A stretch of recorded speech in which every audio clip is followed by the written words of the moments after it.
Welcome to a special mailbag episode of the It's a Mimic podcast, where I, Adam, am sitting down with one of our Patreon subscribers, Gerald, who has generously become one of our patrons of Metallic Great Worm tier. That means that he's able to sit down and record an episode with us, and he decided that today we're going to be discussing a couple of homebrew rules that he uses, namely debates, duels, crafting, and how to use skills or learn and train up skills. Right. So you've done a lot of home brewing. Do you do a whole lot of other home brewing? I mean, we talked about the planes in the last episode you and I did, right? Where you're doing a bunch of home brewing there. Is that just the name of the game? You guys take what you see and just adapt it to what you want in the moment? Yeah, I think so. It depends on the kind of the game and the setting that I'm running. Like I did a Descent into Avernus campaign that I ran out of the book, and I didn't do too much homebrewing in that one, just enough to kind of whip those pre-written stories into something that resembles more of what I guess I and my players are going to expect out of the themes you encounter in a game. But in terms of like mechanics and creating new ways to do things, it's really game specific, right? And a big part of like all of these is that this is a bigger and broader game. It's a big sandbox with a lot of different elements that they can kind of immerse themselves in or manipulate between, big armies that are rolling around, powerful entities or individuals that they can embed themselves with and create intrigue. And there's just a lot of different like little pieces that they can do. They're going to have a lot of downtime. There's a lot of time skips or movements that we're not moving around while they coalesce everything that they're going to make a specific move or action. So just wanted to fill out the world and the things that they could do a little bit. A lot of that really is adding on to what's in the DMG or the or Xanathars or any of the other materials that we have out there. Hopefully just bumping stuff around a little bit, but sometimes doing something a little bit more complicated. I mean, and that it makes sense too, because when you want to focus on something like we're going to talk about debates first today. That's not something that I've seen a lot of D&D games, but if you want to focus on that, one of the best ways to encourage that with a table is to have a homebrew rule so that they know that you, the dungeon master, are thinking about it, right? And you may not have to say it out loud, but it definitely implies that this is something that should be a focus when we envision this campaign. This is what we're thinking about, right? So yeah, when you come up with debates, duels, crafting, training up skills and whatnot, this goes a little bit deeper. Now, I think that I don't know about debates. I think there were rules for all of the other things in previous editions. Did you look to that for inspiration, or did you just kind of come up with this on your own? Yeah, for the skills and for the crafting, I used a bit of what was already there and just kind of built it out a little bit more. I'm sure part of that was the old crunch from my 3.5 brain, just needing to have a little bit of extra, just one more layer of complexity or manipulation that we could have within the system, rather than just the kind of the three-prong table that they have in most of these things, where it's like it costs you this much and takes this long. You have to be this level or whatever. Yeah, it just doesn't feel like enough, does it? Yeah, it doesn't feel like there's quite enough meat on that. And in a lot of cases, we're pretty linear in the games that you'll run. You've got a story that you're running through. They might move in one direction or another, but you don't have a lot of protracted sitting time in every campaign. This one had it, and we had some characters that were going to kind of buttress up against these things, and I wanted to make sure that they had a fulfilling way to kind of navigate that element of their character that didn't just feel like a hand wave. Yeah, I mean, there's so many things that I myself wish I could homebrew into my world, but they're just mechanics I know my players won't engage with to the degree that I want them to. So I'd rather not have the heartbreak. I just leave it alone. Mass combat is one of them, and we'll be talking about that in a future episode. Also, yeah, I believe, I don't know, they must have come out by now. We discussed mass combat in the campaign builder episodes, and kind of how to run it with rules as written.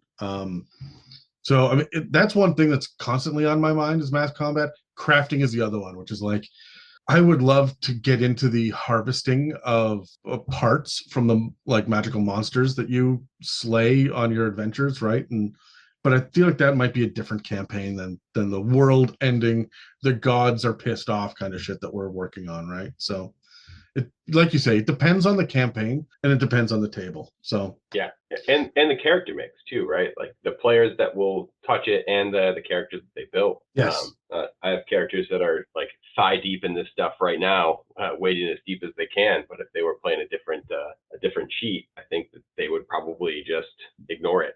yeah. But For example, the artificer is going to dig in far more to crafting skills than say the sorcerer, right? So and I've got an artificer and a forge cleric, so yeah, okay. You guys spend a lot of time hovering over an anvil, eh?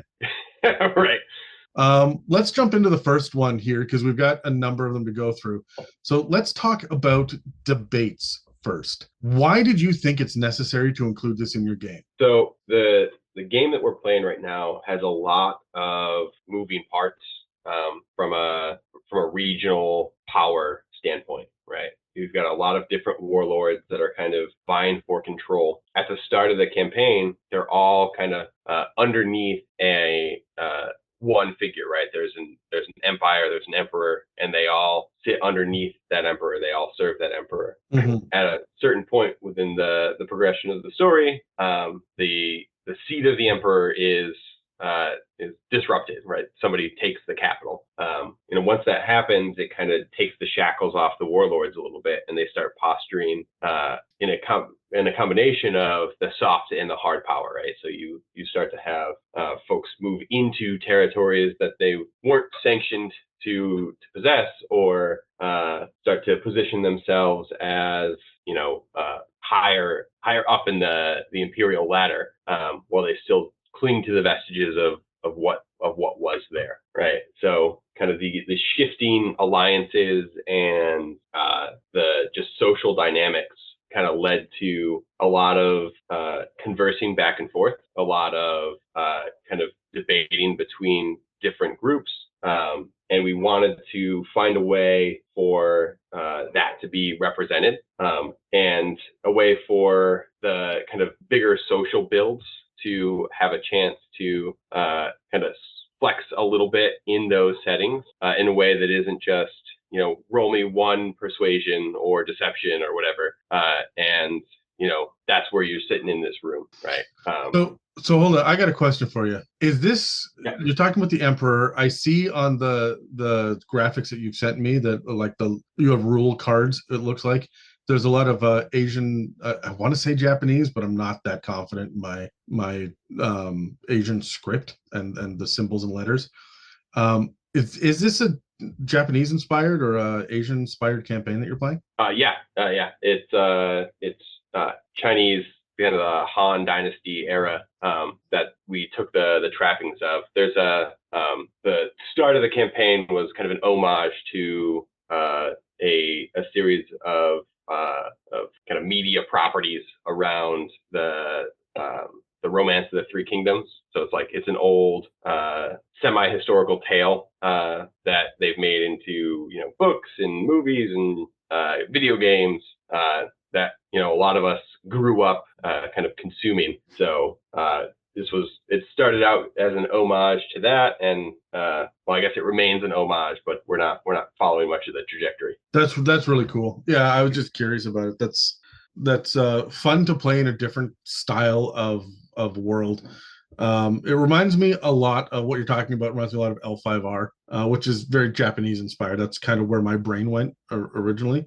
Have you played any L5R or dabbled in Rokugan at all, which is a D&D Asian inspired setting? No, not yet. I saw that you guys have some L5R stuff up, and I started looking into that system a little bit, but I think that it would really support this style of game that you're playing, where there is more political intrigue, going to court, having debates, things like that, and duels and mass combat, as opposed to plucky adventurers running around and slaying monsters, right? So every system has its own strengths and weaknesses. I just thought I'd throw that out there. When you included debates in your game, did you have an idea of what kind of impact you wanted it to have on the game? Like, was it supposed to be a big spotlight, or is it supposed to be a way to like circumnavigate around specific conflicts that you've introduced? Like, why debates, and what level of impact were you expecting?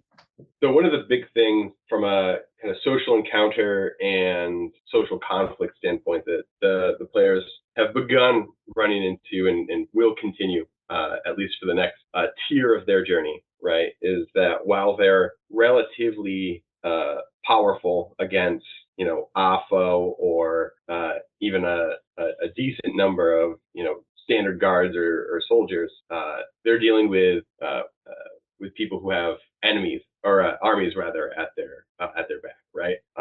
So there's a lot more to navigating some of the conflicts that they've rushed headlong into. Part of that is trying to build coalitions between some of these warlords, which means navigating kind of conflicting interests. So they might be in the throne room for one of these warlords and making the case, right, for their coalition versus the coalition of a warlord to the south, right? But our power together will have a better impact.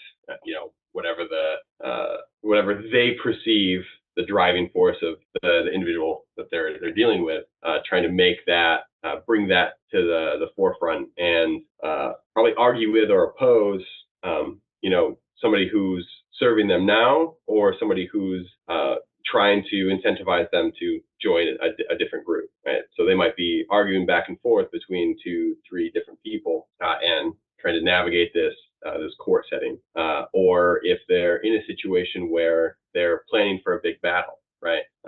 This is probably the only time that this has actually come up, that they've encountered this homebrew item, right? Is that they were preparing for kind of the capstone battle of the first tier, and they were essentially nobodies in the room, vaguely famous for doing good work, putting down a rebellion, and they were trying to essentially steer the battle in a way that made sense from their perspective for what their tactics looked like. And in order to do that, they had to convince all of these different warlords that didn't have a whole lot of love between them already to all get on board with a single plan that wasn't any of their plan, right? Mm-hmm. So they were making this argument to 2, 3, 4 different people, and the tacticians that were originally in charge of putting together the battle map were going to argue that out with them. So that was the first time that they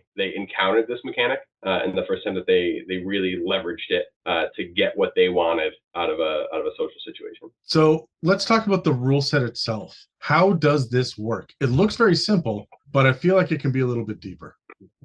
Can you walk us through it and tell us what the actual rules are here? Yeah, one of the goals is to keep it relatively simple so it's easy to pick up. So we actually have essentially three different cards. So it's a fancy rock, paper, scissors for all intents and purposes, right? You have the kind of the persuasion card, which is just your standard. You make your persuasion deception rather check against the target's passive insight, and the target might be, it's the person you're trying to convince, right? It might be the person that's arguing with you. It might be the lord that's sitting in the throne that you're trying to get to your side, and your opponent might not be that person. It might be somebody else. We have rebut, which is essentially, it heightens your social defenses, right? So you're adding it's you coming back against the argument you're getting. So you're adding your persuasion or deception to the target's passive insight. So you're basically stoning them up against whatever argument is coming at them from your opponent. And you gain 1 implore, which is, for us, implore is your special action. So it gives you the social cachet at that point. You've successfully rebutted your opponent's argument. You gain a use of this special social maneuver, which allows you to make your deception or persuasion checks at advantage. And it's gonna double the amount of points you get. And then whoever gets to 3 points first is going to be essentially the victor of that debate. And at the end of every round, someone gets a point, right? Yes. Yep. Okay, so if I understand this correctly, so you need to rebut something first before you can implore, is that correct? Right. Then why would you not just immediately rebut to follow up on the implore because you have advantage and it's worth more points? Doesn't that just seem like a mode to success right off the bat? Yeah, but somebody has to persuade first, right? So if you're not rebutting against anything, you essentially just wash that round. Okay. All right. So rebut is reactionary because I'm assuming that your players are going up against NPCs most of the time. They're not going, player versus player on this too often. Yeah, we haven't had that happen yet. Okay, so you co-DM, right? Is this the same campaign that you co-DM? Yes. Yep. Who invented this rule? Was it you or what did you say his name was? Brian? Am I remembering that? Yeah, his name's Brian. It was a dual effort. Okay. What does this do well? Like, what's you saw a gap, you wanted to fill the gap. What's the thing that this does that, like, in your opinion, why is this successful? I think it gives more energy to those arguments. It gives more energy to, I guess, the social situations, right? So it gives a little bit extra weight, a little bit extra you're fighting for. You're not just, rolling the dice, hitting the DC. There's something contested there. So it creates a social situation that feels a little bit like a battle, right? And that was kind of the goal there, is to import some of that anticipation and emotionality into these activities. So there have been a lot of people over the years that have tried to do some sort of codified, gamified version of how can we just roll dice to get through social situations. This feels like one of the better answers that I've seen. What do you think is missing? What does this not accomplish for you? That is a great question. I think the biggest thing is it's probably not quite as flexible as I'd like it to be. So it works okay in that very specific situation, right? It fills that gap, but I don't think you're necessarily gonna pick it up and set it somewhere else. So I think it gamifies a court argument, but I don't know that it does a great job of gamifying an inter-party squabble. But I don't know how much you want to. Also. Yeah, for inter-party squabbles, you almost need to play those by the seat of your pants and see which one of the parties is inside your party, like which one of the people is gonna, has a better standpoint, right, and is gonna make a better case, just generally speaking. So let's talk about homebrewing it for a second and enhancing it. There are a couple of things right off the bat that I would say should be flexible. One, the first to 3 points should be your standard, but for an emperor, for a big bad evil guy, for if you are really trying to sway someone of true influence and importance, it should be first to 6 points, 7 points, 10 points, right? First to 3, I think, should be the standard. But that way you can have these great big arguments in a public place in front of a group of people. You can end up getting up on a soapbox, standing on a table in a tavern and going toe-to-toe with a rival of some sort and have this debate feel better, right? Like, it'll go longer and it'll be more of a fencing match than just if I rebut, then I automatically, if someone tries to persuade and I rebut and I succeed, I gain 1 implore and I gain 1 point. I then have a better opportunity to implore because I have advantage. So chances are very good I'm going to get to 2 points, and this whole thing is done in a very short period of time. Debates can take a very long period of time sometimes. You can go to talk to philosophers where they will be babbling about the same shit for literally weeks, right? Have you ever sat down to watch government proceedings where they're trying to pass bills and make new laws? Fuck those debates. I am a very patient individual, but even I have my fucking limits. It's my course of study. Oh, is it? Yeah. Yeah.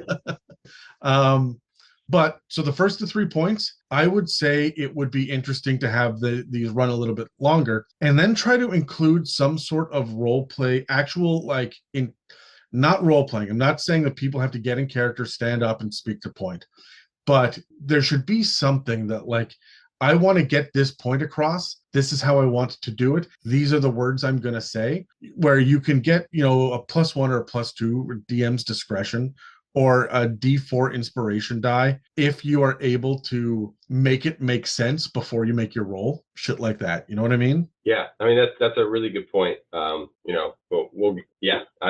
like that. I like that note. The other thing that I would bring up is you've got persuasion and deception. If you want this to be more flexible, I would add intimidation and performance as well. And here's my reasoning on this.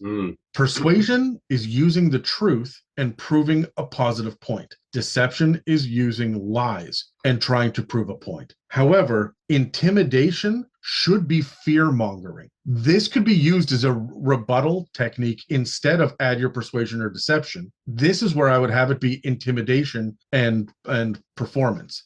Because performance is just being a good wordsmith and talking circles around your opponent. Yeah, that's right. You don't have to use the truth or lies. You can just filibuster. You could just sit back and say, that's interesting from his perspective. From other people's perspectives, for a farmer, it could be this. For a sailor, it could be that. You've not proven a point. You're just discrediting the other person, right? And that would be performance, almost a discredit roll. Whereas intimidation is, sure, that makes sense, but what about, right? And trying to get that target's passive insight up because they're going to narrow their eyes and they're going to start to get suspicious, right? Why is this person bringing this up now? What are they getting out of it? Have you thought about the long-term consequences? And that's what I would use intimidation for. Yeah, that's a really good point. So just basically open up all the social roles. Yeah, and that's going to involve people because, a lot of the times you're going to deal with a bard, right, who has got a fuck ton of points into performance and not persuasion and deception, and your bard, the charismatic face of the party, is not as effective, right? But having them be able to do this, like do a performance, or having even this will open it up to your barbarian who is proficient in intimidation, right? Like, if we raise the taxes on this over here, then blah, blah, blah, blah, blah. Yeah, but that angers everybody. Then they're going to get violent. You don't want riots, do you? That's an intimidation check, right? These are cool ways of undermining someone else's point instead of actually debating my point is better than yours. I would still have that option, persuasion and deception, still be there, but I would also, for rebut specifically, add intimidation and performance with maybe a little descriptor of how they're all different. That's the other thing I think on this card. It's really cool. I would have a little bit of an explanation on how each one of these social and role-playing skills interact with the concept of a debate differently. Yeah, that's a good point. I'll have to do one card per item. Can't fit them both. Yeah, that's a good problem to have. It would also be really cool to now I would have to sit down and see this played a handful of times first. But if you would be like the first to 5 points, then once you use a persuade or a deception or intimidation or performance, once you've used that card, because these are physical cards, right? That you got printed out. Yeah. Once you use that card, you cannot use it again on the next round. Yeah, I like that too. Because now you actually have to, your players are going to start to think about this from more than just, this is my point, this is what I mean, time to roll a die, right? So it does make it a little bit more complicated, and it does invest a little bit more time and energy into it. But it's going to make your debates feel, I think, more impactful. And the other thing maybe that you could do as a reward for the person that wins is they can choose a couple of people to then give inspiration dice to, a couple of people listening. They essentially get a D4 inspiration die to use sometime in the next day, right? Because they've been inspired by this debate, this speech, this battle of wits. So there, I tossed out a bunch of different options there of different little homebrew ideas. I'm sure that the answer lies somewhere in a couple of them. Maybe I added a lot, right? And you started off by saying the idea was to keep this simple, and that should always be the goal of every homebrew rule, right? Make it easy to understand, have it enhance your game, not replace gameplay. Otherwise, you're not playing D&D, you're playing mini games, right? Yeah, that was the idea. You hit it right on the head. We're trying to avoid that that old feel of a little game inside the game. Yeah, and so what I came up with is, if you mash it all together, you've essentially got a back and forth skill challenge, which I think would be a lot of fun. It's neat. There are chase mechanics, there are skill challenges, there are crafting rules that are essentially mini games in D&D. This would take what you've got written up from like a homebrew rule to something closer to a skill challenge, which interests me a great deal. But it would have to be the right table, the right players, the right characters to want to interact with this. But again, adding more options means that more people may get invested and involved. Especially enumerating those options to an extent, right? Like everything you said, if my player was playing a bard and I rolled this out to them and they said, hey, I kind of want to use persuasion or performance here because I feel like I can just glamour my way through this debate. I'd be hard pressed to go, no, that doesn't make any sense. It's only everything any politician has ever done. Right. And Right. I'm actually inspired. Okay, so if you go back and listen to the early episodes of the podcast, which I do not recommend anybody does, we were really rough around the edges. But if you go back and listen to them, a lot of the time, Dan and I, we had agreed originally to sink into a couple of character roles where I would be the antagonist and he would play kind of a victim role. And Terry was the new player at the table. So Dan's role in any argument was, this is really cool. And then I would say, no, it isn't. You're wrong. You're dumb. This is how it should be. And then he would fight back. But that was usually how we got involved in this. And then we would turn to Terry and say, what do you think? It wasn't that hard, like hard and fast as far as the rules were. The roles we were inhabiting in those days. As a matter of fact, I'm not even sure Terry really knew that that's what Dan and I decided on. But that was a lot of the first, I don't know, 20 episodes or so. And it rears its ugly head a couple more times later on in the first year, where Dan and I would just get into arguments. But if you go back and listen, I never had to prove a point. I just had to disprove his. And that is such a bullshit way of attacking a debate, but it often worked. Right? Yeah. And so that level of bullshittery can be a lot of fun around a D&D table. And I got to say, this was a lot of fun for Dan and I to, step into these shoes as well and play with it. Mm-hmm. I think a lot of people like to rip on Dan, even the fans. We have an episode called Why Dan, right? One of the mailbag episodes. That was a question we got from one of the listeners. And people like to rip on Dan. He doesn't fucking deserve it. He's one of the smartest fucking DMs I've ever met. But even in the Discord now, we will fall into that public role of, Dan, you're an ass and here's why. And then he just sends a sad gif and then fucks off again. I've noticed that dynamic. Right.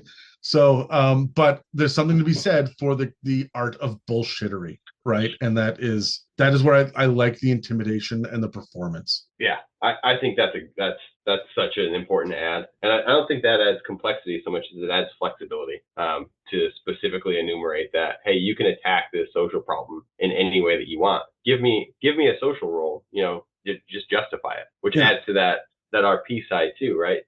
Tell me how you're attacking this argument. My table's pretty good. They're pretty good at spitballing something that resembles kind of what their character would say, and staying in character for the most part. But even if you've got a relatively new player that isn't super comfortable standing in that way and debating as a different person, being able to say, hey, this is kind of the argument that the character would make in this standpoint or in this position. I think that's about as much as you need. Yeah. And I think my idea of not being able to use the same thing 2 rounds in a row, that's something I'd put up my table because I have enough players with enough experience that I run my skill challenges that way. You cannot use the same skill twice in a row. And it makes them look at the character sheet and narrow their eyes and go, well, fuck, now what? Right? Everybody rolled stealth for the first round of the skill challenge. Now what? Like, fuck. All right. How are we going to be sneaky by using a history check? Right? And it gets them just thinking outside the box. So I do like that. I also think it's a lot of fun if you're playing with cards because you like put it down and then you'd have to tap it like a magic card, and then at the next round you get to pick up your tapped card, right? Shit like that. I think it's a fun mechanic, doesn't add too much complexity, but but I love the idea of laying cards down, and everybody has the five. You have 3 cards, right? So the persuade, implore, rebut. But it'd be cool to have the 4: persuasion, deception, intimidate, and performance as cards as well, right? Just so that you could see what people have done. I'm gonna have to commission more art for that. Yeah, there you go. But I love it. That's great. Any final thoughts on debates before we move on to our next topic? No, I like what we did there. Good. Let's dive into duels next. This is very similar in a lot of ways, but it is physical instead of mental, right? That's right. Yeah.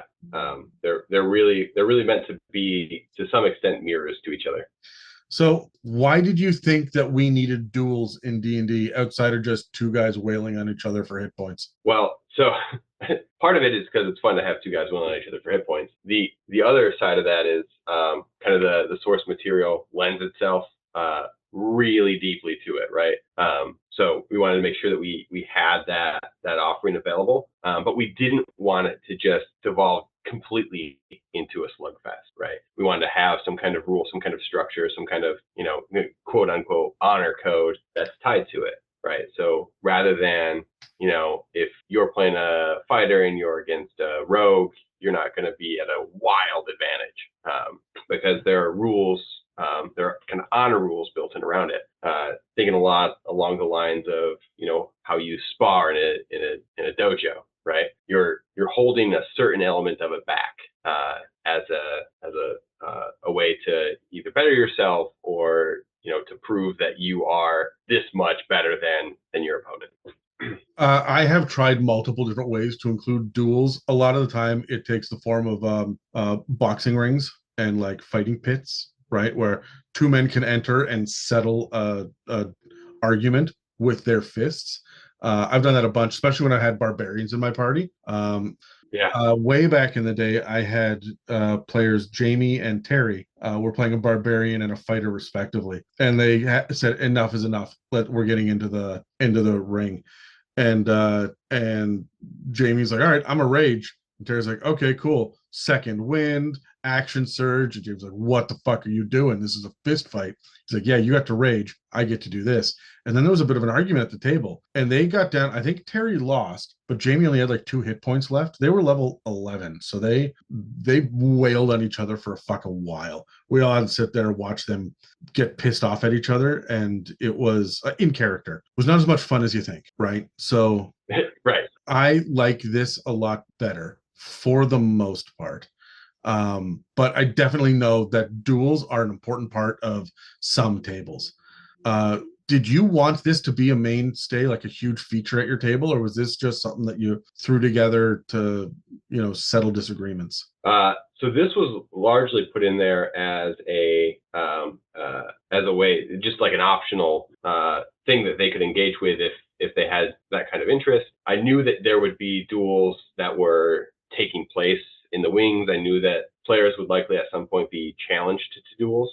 Kind of one of the things that happens in these big armies is that oftentimes commanders will kind of challenge each other to a duel as a way to essentially peacock for their soldiers or to demoralize the soldiers of the enemy. And that can take a number of different varieties. But ultimately, I knew that this stuff was going to be happening in the world, and I wanted to give the players a reasonable way to engage with it. So, I mean, we introduced it pretty early on.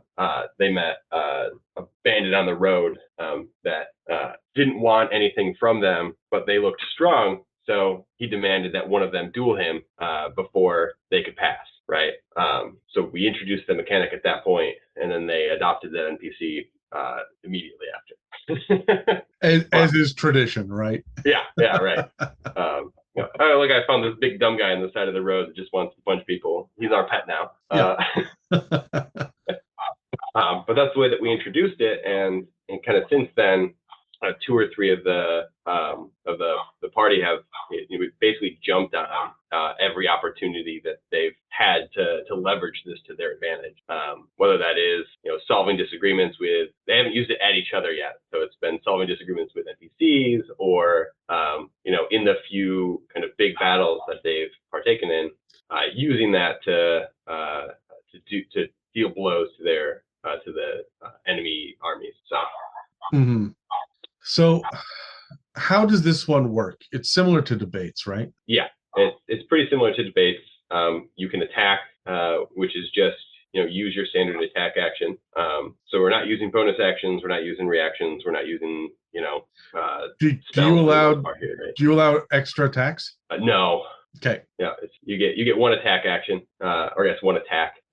It's a balance, right? So you've got your marshals that are on the other side of that. You use the other option you can do is defend. So you add your attack bonus to your AC to gain resistance to bludgeoning, piercing, and slashing, and it gives you one special attack.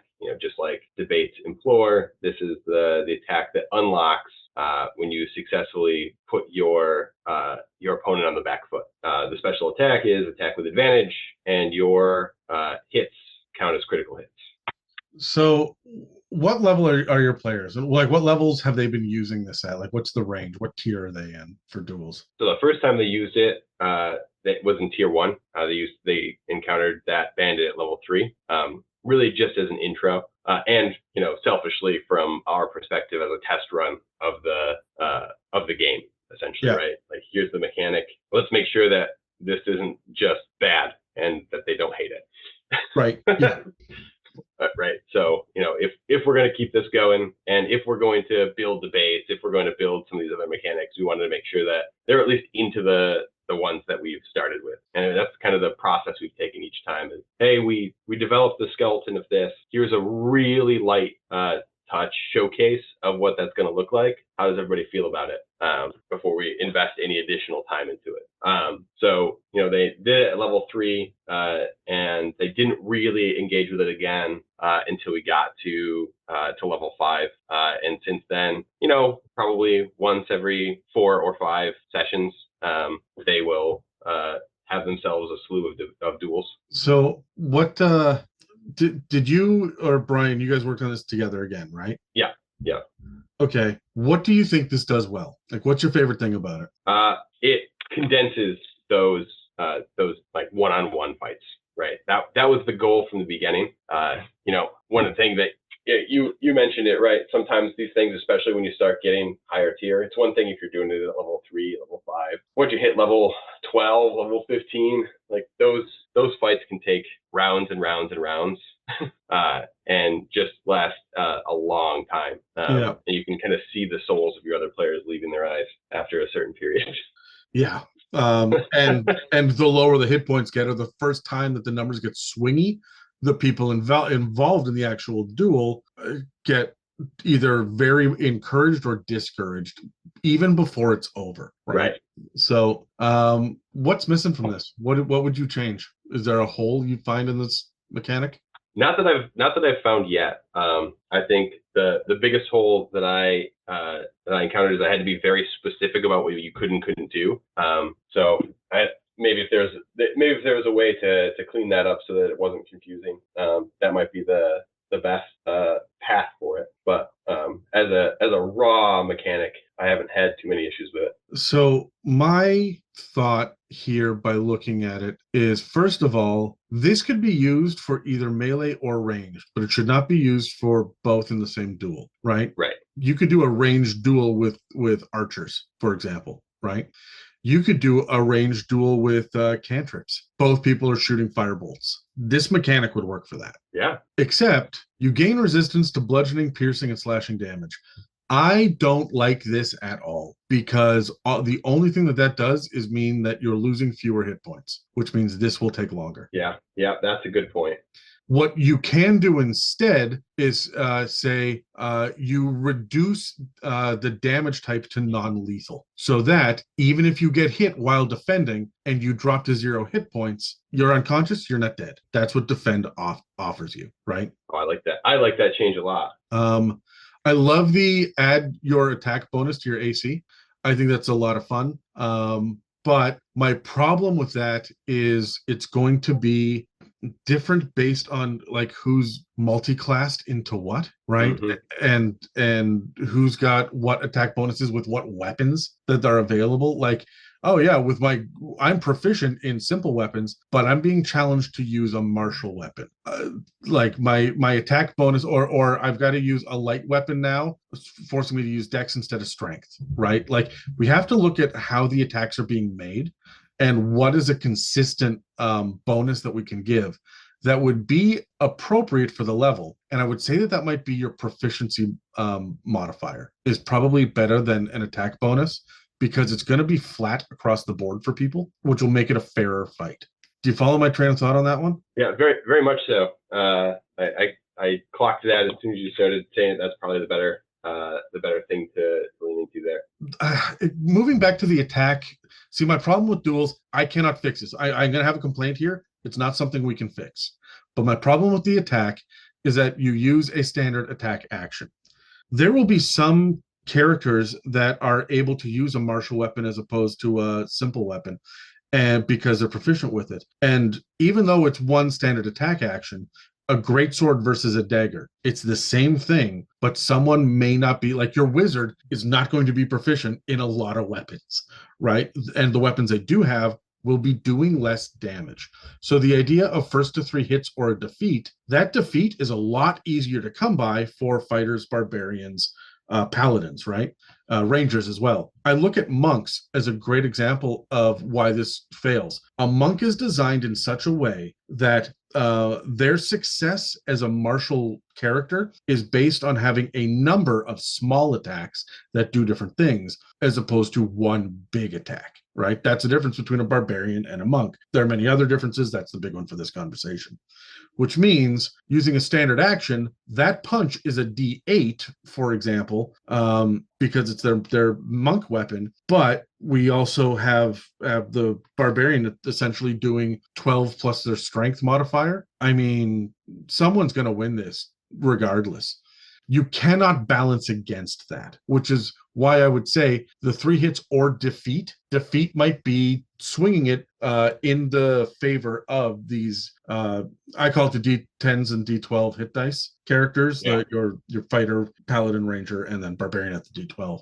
Right? They've got a major advantage just based on the idea of defeat, especially if they're fighting something like a D6 caster, right? Dude, they just don't have the hit points, and they might not have pumped into con when they are leveling up. So it might be better to just rely on the idea of the three hits instead of defeat, but then you're taking the hit points out of it, and that doesn't feel really good either. So I'm not sure what the right answer is here. Yeah, for the most part, and it's kind of one of the reasons that we were trying to make it so that it was kind of gamified and quick, right? Take some of the thought out of it, because we knew kind of instinctively that we weren't going to get a lot of participation in this on the side of our casters and background fighters, right? Like the party members that aren't kind of in the fray are not likely to push themselves into too many duels. Luckily for us, on the other side of that, the martial characters are statted in such a way, at least right now, that they're not likely to push themselves into a lot of debates. So they're kind of relying on different sides of that particular coin for us. But it's one of those things where I don't know how you solve that particular imbalance with one mechanic. My suggestion is it would be, if you're going to include defeat, that every successful hit essentially removes one hit die, because everybody has a hit die pool, right? You're level 8, you have 8 hit dice.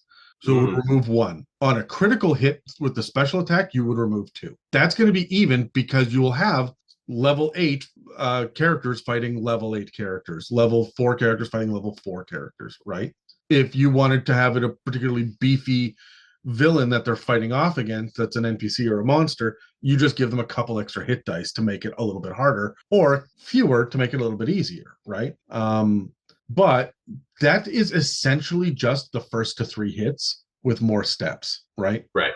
So I would almost replace the first to 3 hits or defeat with that entire mechanic, if I were going to do it at my table, but I understand why you might not want to as well, because it's not keeping it simple and clean, right? Yeah, that's one for me to think about, because that change does a good job of making it accessible for all of the players. Yeah, but like you say, Which that there are martial characters that should just be better at duels than spellcasters, right? This is something that they're right, good at, while the other guys are good at debates.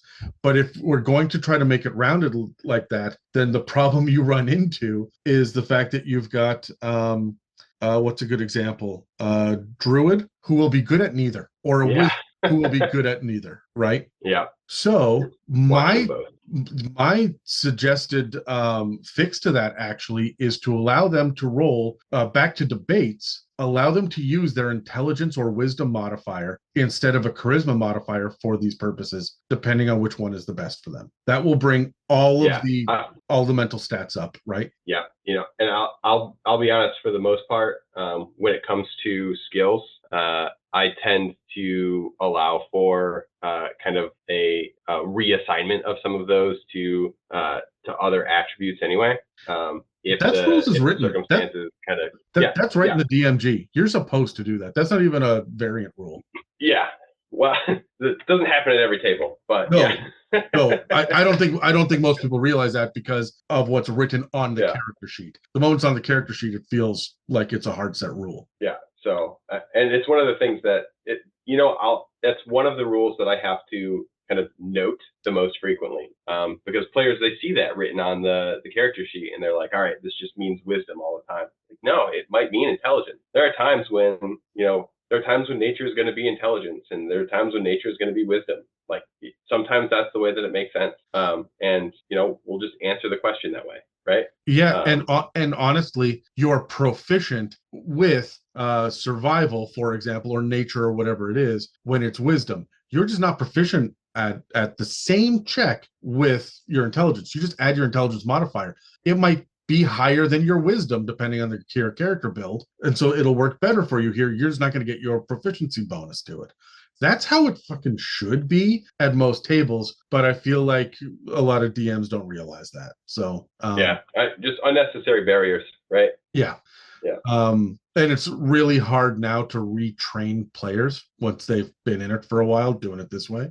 So, but back to duels for a second here. Special attack, you attack with advantage. Sure. All successful hits are critical hits. Sure.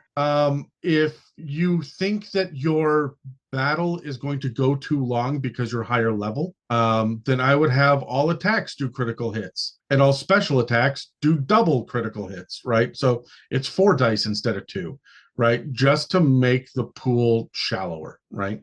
Just to flatten the math and get to the end faster. But the other thing that you can do, if you don't like the critical hits, if you think it's too swingy, because you can roll, hey, I rolled 2d6. I rolled 2 1s. Fuck, I wasted my special attack. My way around this is all successful hits do max damage. I mean, I like that. The way that we do criticals is max plus. So that's rarely an issue for us. Well, in that case, that's even better, right? Yeah. So you're always rolling the dice once, but if you get a critical hit, you're adding maximum damage for the critical part of it. Nice. Because critical hits should feel critical, is how I feel about it. Yeah, I like it when critical hits feel critical as well, and that's why we use a crit table, which I would absolutely recommend against in a duel. We've got oh, that's a good point. I don't think we've ever pulled that out for the duel. But we do have the crit success, crit failure. So we have the critical hits and foibles tables that we roll on. If you roll a 1 or a 20 in your attack, something interesting is going to happen. Okay, I like that. You call them foibles. Yeah. My favorite term that anybody's ever used for critical failure is we're going to roll on the botch table. Oh, it just feels so dirty. Doesn't it? Yeah. I remember botches. It doesn't feel good saying it. No. Hey, I botched. Oh, fuck. Pull out the botch table. Jesus, that just, now I'm sad. Your duels here, if they're working for your table, they're fine. I don't know how they're going to work late tier 3, right? And I think that when you that's part of the reason that we've got the 3 hit like honor bit wrapped around it, right? So if you knock somebody out, outside of 3 hits, that's great. But if you're in a duel, it ends after somebody gets whacked 3 times. I would have this first to 3 hits be so follow me on this, first to 2 hits plus the tier that you are in, so that at level 18 it's first to 6 hits, because those duels should feel bigger and more powerful, last longer, and be scarier. That's right? A good point. Yeah, that's a really good point. Like that. And I do feel like hit dice might be an answer in here somewhere, but that might require a more in-depth overhaul of this, and I really do like it the way that it is. I see that you have cards for this one too, which is fun. Yeah, we got 5 physical decks for each one, so that when somebody's involved in it, you can just hand them the cards. And again, I would have the idea of the victor gets to choose a couple of spectators. Maybe it's based on your proficiency modifier, who will get inspired to use. I would say for debates that inspiration dice, they get D4 inspiration dice, would have to be used for a intelligence, wisdom, or charisma based check or save. Whereas with the duels, it would have to be used for strength, dex, con, or attack rolls, right? So just to inspire the other people based on how fucking rad you are at doing this thing. Because I want both debates and duels. If we're going to stop everything and run this mechanic where this person's getting highlighted, then that person should feel like they've really accomplished something. And I don't think it's too intense to hand out a handful of essentially bless. Yeah, I would agree with that. That's a really good that's a really good point. I like using the bless there as the analog. Yeah. So any final thoughts on dueling before we wrap it up? It doesn't feel as nice and closed as I want it to be, but like I say, if it's working at your table, and this is a key for all homebrew mechanics, if it works at your table, don't fuck with it, right? Yeah, I mean, I don't think we ended it as cleanly as we did debates, but I have a list of notes here to kind of measure in and zipper in as it makes sense for it. So I'm walking out of here with a better mechanic than I walked in with. So that's a success. And like I say as well, you've got a co-DM. Clearly, you guys are going to have to sit down and put your heads together on these, right? Yeah, right. You know what I'm going to do, Gerald, is I'm going to give you the raw cut of this. I'll send you a link so you can download the raw version that doesn't have the edit or the music on it or anything like that, so that you have access to this, because it's going to be a few months before this releases, in case you got to go back and listen to why did we say this, what was the idea, what's the concept here, and you can kind of listen to it, or send it to Brian, and you guys can have this mechanic early instead of waiting until Christmas, right? Yeah, I appreciate that. That's one of the problems with recording so far in advance. So let's talk about crafting. Now, you gave me 2 different rule sets here. One is called Crafting Mundane, and the other one is called Crafting Mundane, but I can see that it's magical. That was a copy paste. Oh, yeah. See, I copied the little thing up top. Yeah. I am so guilty of the copy paste. You guys never hear it because I always edit it out. But the number of times that a host has started reading so that's it for our discussion on trolls. What the fuck? We were just talking about homebrew items. Why does it say trolls? I am so guilty of missing the copy paste. So it has been like, I bet that happens twice a month. So yeah, I didn't want to send you a literal photo of my my charts and written out rules on notebook paper, kind of wedged between all the other notes and tables I have for this game. So yeah, fair enough. Look, I'm a pen and pencil guy 9 times out of 10. So like I get that. Oh yeah, let me send this to you. Just madly typing it into something presentable. that was exactly what was going on. Yeah, no problem. I'll get that to you. It's all right here. Let me find a way to put it onto a computer. So let's jump into Crafting Mundane first. I've got written on the breakdown here, the episode breakdown. Why do you think it's necessary to include this in your game? It's because crafting mechanics suck in 5th edition. We can move forward from this question. They do. Yeah. What impact do you want this to have in your game? Crafting. This is obvious. So let's look at your rule set. You're right. Yeah. Let's look at the rule set for crafting mundane things. Can you walk us through it? Yeah. Sure. So whenever you're crafting something mundane, you need proficiency in the appropriate tools. So if you're making a sword, you need to be a blacksmith. If you're making a bow, you need to have the proficiency that kind of supports that activity. Mhm. You need 3 successes in your craft before you get 2 failures. So for any given item, you're rolling at most 5 times, and you need at least the minimum cost in materials. So each attempted roll that you make, so each time you roll a die to see if you get one of your 3 successes, it expends 1/3 of the minimum cost of your materials, and it takes 1 day of work for each 5 of your quality DC. So an item can come out as a low, moderate, high, or mastercraft quality item. Obviously, a low quality item is just a functional mundane item, right? Yeah. We're not trying to impugn the low quality items, but you're not going to be able to enchant and enhance them further. Yeah. Okay. Yep. Keep going. The moderate, high, and mastercraft allow you to further enhance those items with enchanting at some point. So they're made of better materials, or they're made by a higher quality artisan. So a low quality item would have a 10 DC and take 2 days for each roll, right?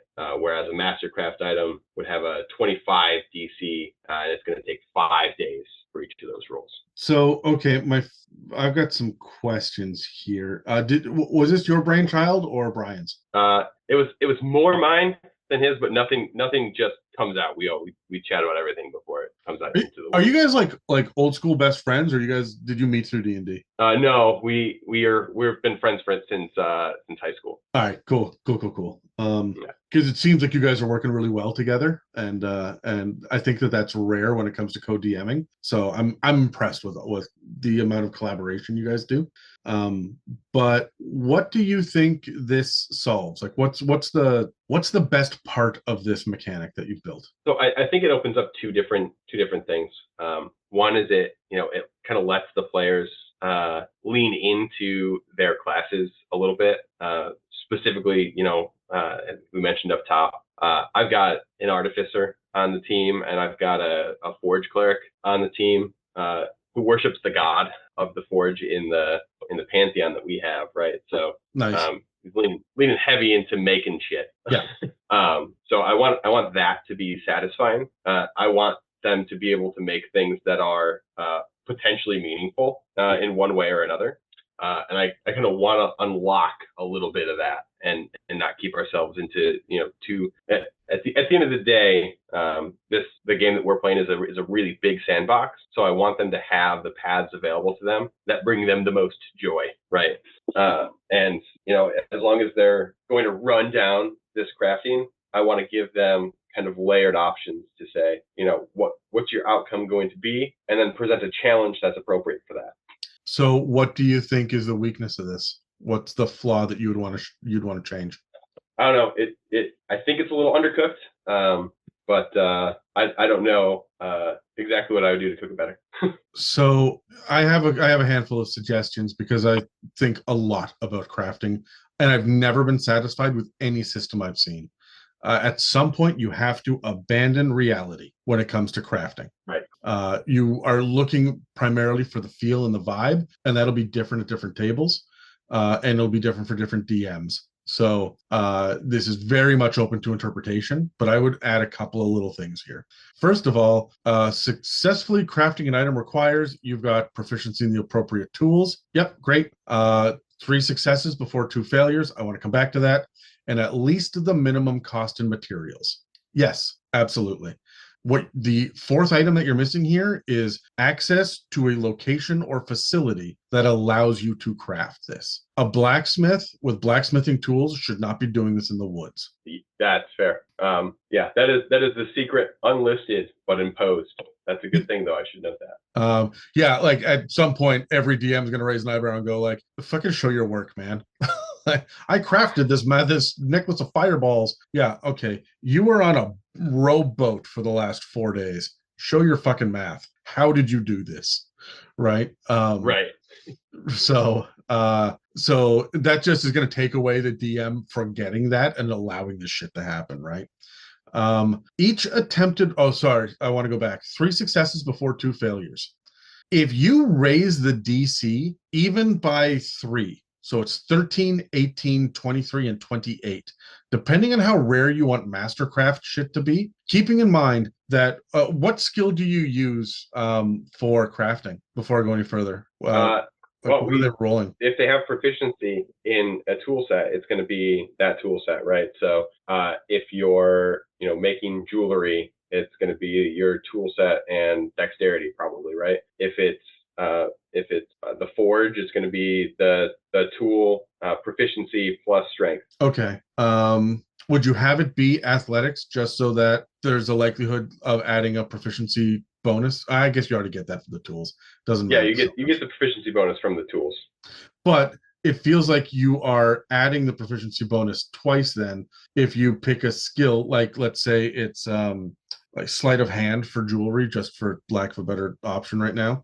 And you're proficient in sleight of hand, then you would get the proficiency bonus twice. I would keep it with the abilities, not the skills, is my point here. Got it. And that way, when you are crafting something like a scroll, it can be intelligence or charisma or dexterity, depending on how much calligraphy is involved, or laying it out appropriately, or whatever. Like you as a DM can call the shots on that one, or have the players say, I'm going to do it this way, and then add your proficiency modifier because of the appropriate tools, right? So I'm cool with that.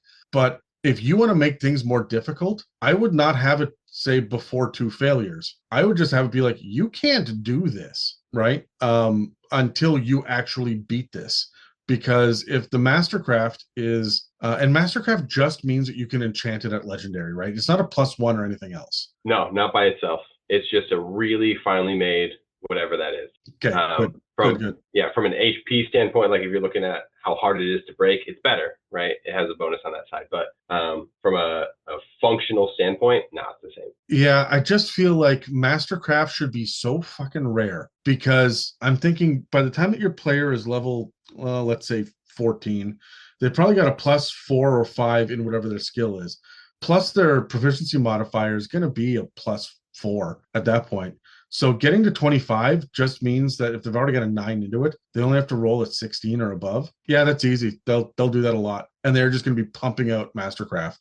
And at that point, the prohibitive factor of 5,000 gold pieces is nothing to them, because they're an adventurer. You have 5,000 gold pieces by the time you're level 8. Some parties have, right? That depends on the DM, Yeah. but that's no longer a barrier to have to work through when you get to high levels. And at that point, you guys are just going to set up shop, right? So maybe these DCs should be a little bit higher. I would take a look at that depending on how often you want them to be making their own magic items in the course of a campaign. Yeah, I mean that's a good point. They're level 8 now, and we're just about to do the first version of that, right? We're going to see our first magic item crafted. They found some abandoned tiger cubs, and they're making them little amulets. First of all, that's adorable. So yeah, I mean they're giant saber tooths, so they're going to grow up into be mounts. But I would, so I don't know. The 3 successes before 2 failures seems arbitrary at this point. Like how often are they failing? And if they fail, what happens if they get 3 failures before 3 successes? Once they get 2 failures, whatever materials that they've used to that point are ruined, and they've got to start the process over again. Okay, that should be in your list of rules here. That's a good point. Clearly communicating. You need 3 successes, and you only really get 1 failure. That adds a huge barrier to this, right? So I like that a lot better. Now that I understand that, that would be a note that I would have on this little cheat sheet that you made. I love the expends 1/3 of the minimum cost material. I assume that fraction is based on the fact that you need 3 successes. Yeah, yep. If you get 3 right away, you hit the minimum cost. If you hit 4, it's going to be more expensive. 5, it's going to be the most expensive. Yes, yeah, I caught that. That's fantastic. It takes 1 day of work for each 5 of your quality DC. Yeah, that's the one for me. That's like I need the investment, and you touched on it too, right? I need the investment for making something better to matter more, right? So it's not the same. You're not just making short swords to distribute to random people of war, right? You're not just handing it out to soldiers. You're making something that you want to be an investment. So how do we, yeah, money, but you get to a certain point in the game where money is whatever, time is harder to come by. So how do you scale that appropriately without making it too crunchy? First of all, there are 10 days in a week in standard Forgotten Realms. Some scenarios, some settings have 7 days. Depends on what you want, but that's going to determine what is considered a work day. If you use the phrase we do work 10 day, days, 10 days in a week, 4 weeks in a month. Okay. But be aware that because a lot of crafting rules talk about work days, yours don't, right? And the idea is that you don't work on this every day. There are like weekends in D&D. I don't think that matters in this scenario, but I just wanted to point that out. But when I'm looking at it, 1 day of work, what does that mean? How many hours are you putting into it then? I look at it like a long rest, which everybody needs to recuperate, is 8 hours. You don't have to sleep that whole time, but it's 8 hours of downtime, right? The average adventuring day is usually dawn till dusk, which is between 10 and 12 hours, right? Are you expecting them to sacrifice an entire adventuring day? Ostensibly, right? So when they have downtime, they can get up to social interactions, and they have for each 1 day of downtime they have an active downtime item that they can do. So in my homebrew world, I always give them 2 different downtime things they can do. Go to the library and research a thing, and you can go get drunk with your friends in the evening, right? There are 2 different things that they can do because I'm telling you, when it's quitting time at work every day, I am no longer thinking about work. I'm on to the next thing. What am I doing this evening? Right. So, I split that up usually roughly just what makes sense based on what they've been up to that day. Right. Sometimes going to the library only takes 3 hours. It's not going to take a full 8 or 6, but that just means you're going to spend more time doing other stuff or getting more of a long rest in. So, I would say I would remove the idea of takes 1 day. In my head, that would be an 8-hour day, right? If you need 5 of these days to do a mastercraft forging or crafting, right? At 8 hours a day, that's a 40-day work week that you put in to make a mastercraft item. That doesn't seem unreasonable. It seems very unreasonable in reality. However, we are not aiming for reality. We're aiming for what feels right, right? So 40 hours, sure. I would then say, hey, you know what? It would take this number of hours to make a mastercraft, and I would not have it by day, because what if you get interrupted? What if you want to put in an hour into crafting because you are a weaver and you can do that around the campsite, right? When you're out in the woods, sure, I'll give that to you. You want to whittle? I'll let you like that. Right. So you can do it now while you're taking your watch, but you'll have disadvantage on your watch, right? Stuff like that. So I would have it say a 40 hours and then 35 for high, 30 for moderate, and 25 for low, right? Just increments of 5 all the way up to 40. You can do, they have to be in 1 hour increments, and they can be a maximum of 8 hours a day, which will make it so that they're not getting levels of exhaustion super crafting something overnight. You know what I mean? Yes.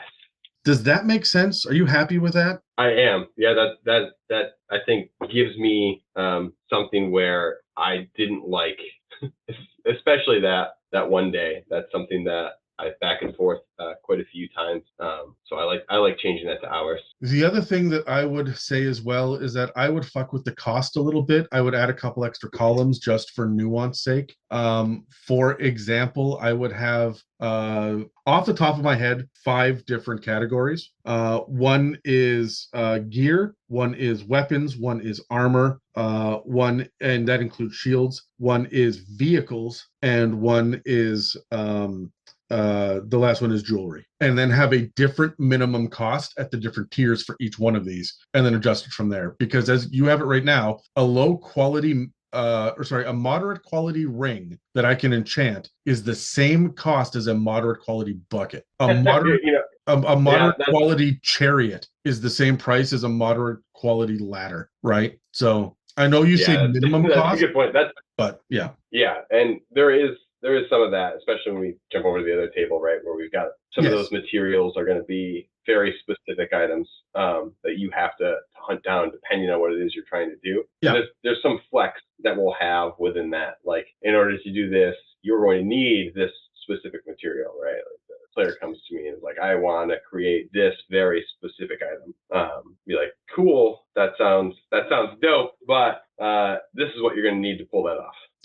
Yeah, and then you know what? You can just add a little asterisk on your little cheat sheet here that says, if you want it to be silver, you times it by 2. If you want it to be gold, you times it by 3. If you want it to be platinum, you times it by 4. If you want it to be mithril, you times it by 5. Precious gemstones and specific animal parts need to be found, harvested, or bought, right? Right. Like shit like that. There's so much more involved in crafting, but again, we're not making it simple, right? Not the way that debates and duels needed to stay simple, because crafting happens in downtime. And it's a plan Right. that a character can have in advance and think about and do kind of on the side. And they could be looking at these charts and figuring out what they want to do. Guys, we need another 27 gold pieces. And then I can finally start working on this thing that we need, right? Yeah. So, maximal creativity, right? They can text us about it off screen, so we don't need to. Not all of this is occupying table time. exactly, right. And so I don't mind it being a little bit more complex. So I would add minimum costs for different categories of the kind of items they want to make. I might even add one for like scrolls, wands, and potions, right? Because they're their own, and staves, that they just feel like their own thing. If someone wants to create an arcane focus, there's actually rules for that already in existence, and I would just follow those rules. They feel pretty balanced. The same for health potions, right? There's already rules for crafting that, and it feels pretty balanced. They're their own things. But for the rest of it, right, I feel like if you are going to if you're going to craft alchemist's fire, for example, you're going to need a very specific kind of container for it, right? That should cost a fuck of a lot more than a clay jug. Yeah, no, that's that's fair. So something to think about, and then break out as you see fit. But I would look at how much money they have at level 8 and extrapolate how much money you think they'll have at higher levels. How far is your campaign going? Well, how much money do they have at lower levels? When do you want them to be crafting? How many magic items they should craft over the course of the campaign? Sit down and talk with your co-DM about it. And then maybe even just with your table and say, hey, we have an artificer and a forge cleric in our party. These are the general rules. You guys will have advantage or a discount, or it'll take less time or something because you are this kind of character, right? And then apply your modifiers from there. That way you can adopt this system into other campaigns moving forward, and not have to worry about, well, he's doing this because he's a gnome. What does that mean for a blacksmith, right? You have your standard already, and then you make exceptions as you need from there. So, but we've only talked about half of the crafting. Let's jump into the magic crafting. Yeah. So, first of all, we now have a mundane item. That's the point of crafting it, is now we're applying magic to it. Is that correct? That's right. Yeah. And kind of the inspiration I took from here, rather than directly from how do you craft a magical item in the DMG, which I find to be just a little bit weak. Uninspired. Yeah. They've got more rules in Xanathar's, but again, it's not great. Oh, yeah. I mean, I read through both of those and kind of came up with something, and I reference them. You'll notice the costs are the same. I use the cost structure that they have, but I took inspiration from some of the spells that you use that you can make permanent, right? Mm-hmm. Where it's like you spend this spell slot, you have to cast teleportation circles is one of the big ones, right? Yeah. You cast teleportation circle here every day for a year is a teleportation circle. I use something similar when we're crafting, right? Yeah. When you're making an item, you have you need access to the appropriate spell level. So for common, that's going to be spell level 3, uncommon's 4, rare is 6, very rare is 7, legendary is 9. So that's to lock out some of that until we get to the tiers that are appropriate for that item of level, or that level of item. You need to expend the appropriate spell slot daily for the duration. So if it's a specific spell, you'll be embedding that spell. If it is just I'm creating this tier of item, then it'll be the spell level analog, right? Yeah. At least the minimum cost of materials. We go there again, and then again you're doing the rolls for 3 successes before you get 2 failures. So once you hit 2 failures, you're starting over again. You each attempt you do, just like with regular crafting, is going to expend a third of the cost. And I've got a similar situation there, right, where it's taking an amount of time. That's probably another one where we can look at and improve the time side of it. But we've got common, uncommon, rare, very rare, and legendary on that. So are you happy with this compared to the mundane one? Do you like this more or less than the mundane crafting? I like this one a little bit more. Why?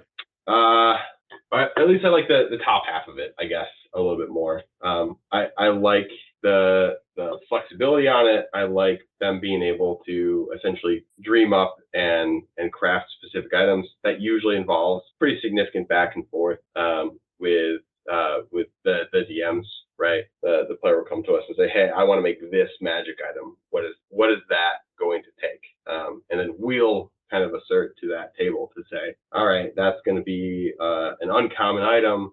So it's going to cost, probably this amount. You're going to need these specific materials, as well as just the, whatever the spell component side of it is, right? You need the ritual components for embedding into the enchantment to bury out any of the additional costs that we need to balance that. So, all right, let's start knocking off some of the things that you're missing from the top section first. I do believe that everyone should, in order to craft a magical weapon or magical item, rather, they must be a spellcaster. No, that's fair. My second one is they must have access, you say, to the appropriate spell level. True. Also the appropriate spell. Just because I've got access to level 1 spells doesn't mean I should be able to pull something off of somebody else's spell list. Does that make sense? Very. We have expending the appropriate spell slot daily for the duration. I really like that. I think that that's great. At least the minimum cost in materials, fantastic. But let's talk for a second about what the materials are. Because are we crafting magical items or are we enchanting mundane items to become magical? We're enchanting mundane items to become magical, right? So then the cost should be having that item and then having the material components to cast the spell, and then a smaller cost on top of that, because there's a lot of this already that's going to be go out and fetch this, right? So if they have to go out and get 3 gems that are, I'll do this because that's 1/3 of the minimum whatever that they need, right? So is one of the 3. Mm-hmm. Plus they've got to spend all this time crafting the thing, which already cost them 5,000 gold pieces. They've been working on it in previous levels and stuff just to get, all right, I finally did it. It's going to be great. I'm going to make this legendary item. I've invested 50 days into it. It's a 9th level spell, and I fizzle out and it just destroys all the materials and I don't get it anymore. I don't think that this should have when you fail, the materials disappear. It should just be your magic poofs and you have to add a certain number of days to the enchantment.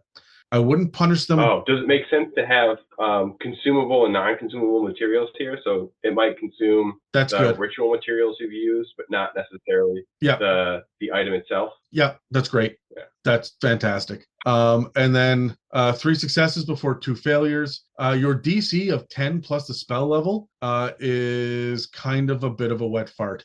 It's easier to add a legendary enchantment than it is to actually build rare mundane item, because that's DC 19 versus your DC 20, right? You need to add more. It should be 15 plus the spell level. Yeah, that's a good point. Yeah, no, that's I didn't even consider. That's a really good point. Also, because they're spellcaster, this pretty much needs to be an Arcana check. I would also have a caveat here, and you tell me if you like this or not.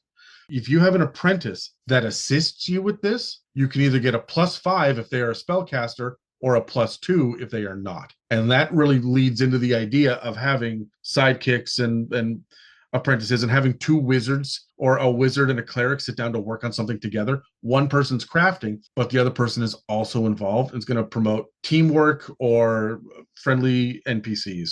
I always like the idea of wizards can do this themselves, but it makes a whole lot more sense to have someone, you over there, go fetch it. Hey, whelp, get me these items out of the next room, right? That feels very wizard to me, right? Yeah, I like that. So I like that a wouldn't lot. have that. You could probably apply that to if you have an apprentice, it adds a +2 to the mundane. There's no +5 if they're a spellcaster, because there wouldn't be.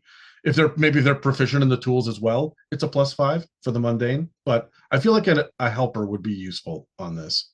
This also allows you to threaten the helpers as a DM, right? But splitting the party or killing the helper is going to fuck up the crafting. When it comes to before we move on to the lower section of your chart here, are there any other things about this top section that you'd like to go over before we move on to the bottom section of this? No, I think that covers us on the top. For the bottom section, expends 1/3 of the minimum cost materials. I think you should, like you mentioned before, you've got some things like if they're trying to enchant a sword and they fail, does the sword go away? Did they ruin the sword? Right? There should be some things that aren't expendable and some things that are, right? So yeah. I think that was a really good note that tops on my list, is to differentiate between the consumable and the non-consumable materials there. Yeah. And then 1 day of work for each 5 of your quality DC, but then underneath this, you've got weeks 1, 2, 10, 25, 50, depending on how. Yeah, ignore that's another relic of the copy and paste over. I forgot to erase that particular line from the list. The enchanting has a weeks table. So a common takes 1 week of using that spell every day. Uncommon 2, rare is 10, very rare is 25, and legendary is 50 weeks of using the spell. Can I make a recommendation here about your spell levels, first of all? Absolutely. Your common items, magic items, have you looked at the common magic items that exist in the books? Yeah, so it's not, I guess I should be clearer about that. You have to have access to 3rd level spells before you can make a common level enchantment. Gotcha. Not that the spells themselves are going to be necessarily 3rd level spells. I would also have you have to have access to the spell level, but you can only, like, common items should be common magic items should be cantrips or level 1 first level spells. Yeah, add another line in there. That makes sense. Yeah. And then I would have it first level in cantrips, and then 3 and below, 5 and below, 7 and below, 9 and below, right? Although, like, maybe not even and below, but just like cantrip in 1, 2 and 3, 4 and 5. So when you look at the spell level that you want to add to it, my problem here is that if you wanted to do something to make something magical that doesn't exist in a spell, what's one off the top of my head? If you want to make, for example, a amulet that when you wear it, it allows you to change your damage type from psychic to thunder. What level is that? Is it just psychic to thunder? Yeah. Because then it's a pretty narrowly focused item, right? It's gonna be part of your build probably. So exactly. I would just make it require attunement, but be level maybe 2, 3. And so this is where I would say that, like, there has to be something about for items that are crafted without using a spell, speak to your dungeon master before you try to craft it. Yeah. Right.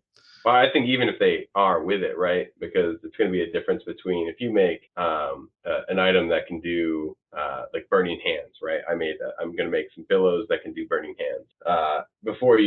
It's a level 3 spell, but there are going to be limitations on it, right? If you make it as an uncommon item, it's going to be able to do it once a day. If you make it as a very rare item, you're going to have 8 charges, and it'll have some other functionals to it, right? See, so, and that was my next comment, was actually going to be charges as well, because you should have single use items, right? And I think that what you do is you should have some sort of multiplier. If you want this number of charges per day, or this number of charges to this number, you times the cost of materials and the time taken by these numbers, right? Up to a maximum of, let's say, 8 Right. charges. So I would have some sort of additional chart underneath so that people can realize that, hey, I can make an arcane focus, which is arcane focus is a bad example. I can make a hat of disguise. When I put it on, it's always running. It doesn't have charges. There we go, whatever. And that's based on whatever the spell is.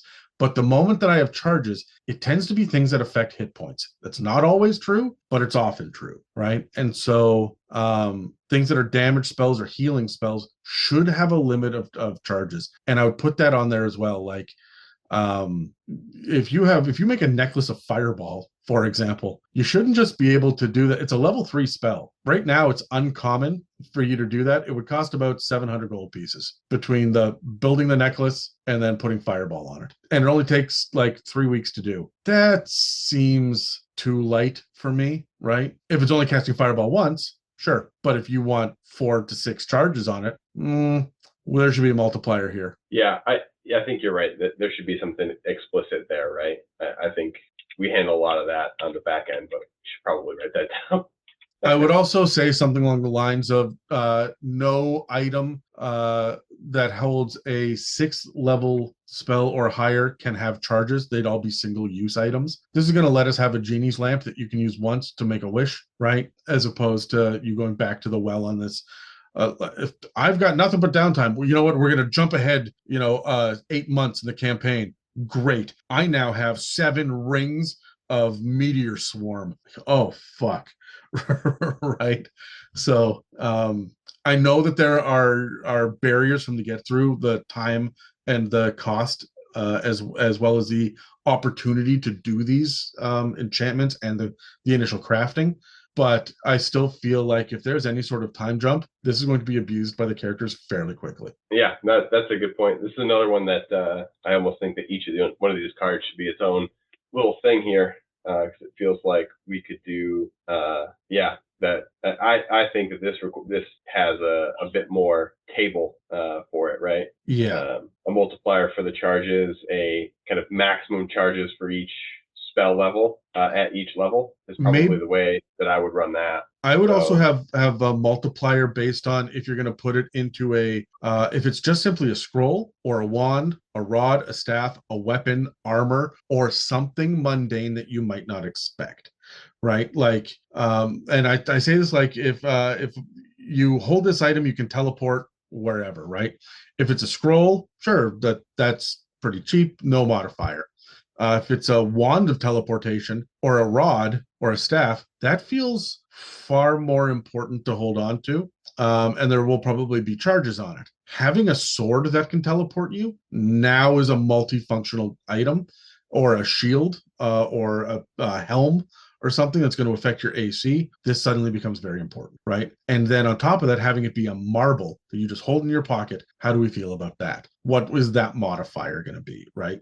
So depending on what item they put it on, that should also have a modifier, which is why I would keep all the modifiers, times 1, times 1.5, times 2, times 2.5, times 3, right? Because there will be another level of modifier to put on it afterwards. And we shouldn't have, times 15 is too much, right? So this is how I would attack this.